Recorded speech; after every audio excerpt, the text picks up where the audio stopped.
গাজার উত্তরাঞ্চলে আবারও হামলা জোরদার করেছে ইসরায়েলি বাহিনী।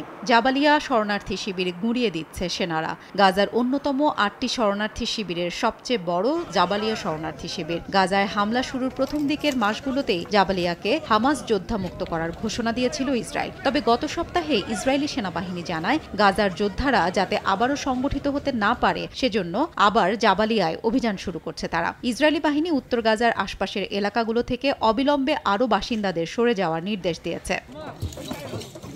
ইসরায়েল বর্তমানে সবচেয়ে বেশি হামলা চালাচ্ছে জাবালিয়া শরণার্থী শিবিরে। এমন বর্বর হামলার নিন্দা জানিয়েছে ফিলিস্তিনের স্বাধীনতাকামী সংগঠন হামাস। তবে তাদের ওপর পাল্টা হামলা চালিয়ে যাচ্ছে বলে দাবি করেছে হামাসের যোদ্ধারা। এছাড়া রাফা ক্রসিংয়ে গোলাবর্ষণ এবং বিমান বিধ্বংসী ক্ষেপণাস্ত্র লক্ষ্য করে হামলা করা হয়েছে বলে জানিয়েছে স্বাধীনতাকামী সংগঠনটি। তবে রাফার আবাসিক ভবনে ইসরায়েলি যুদ্ধবিমান থেকে চালানো হামলায় বেশ কয়েকজনের মৃত্যুর খবর পাওয়া গেছে।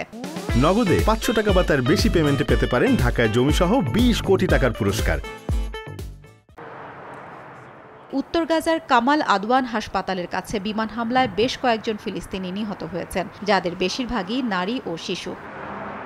এদিকে ইসরায়েলের যুদ্ধ মন্ত্রিপরিষদ মন্ত্রী হুমকি দিয়েছেন প্রধানমন্ত্রী নেতানিয়াহু ৮ জুনের মধ্যে গাজার জন্য যুদ্ধ পরবর্তী পরিকল্পনা নিয়ে আসতে ব্যর্থ হলে তার মধ্যপন্থী দল সরকার থেকে বের হয়ে যাবে। হাফসাতুন্নেসা, সময় সংবাদ।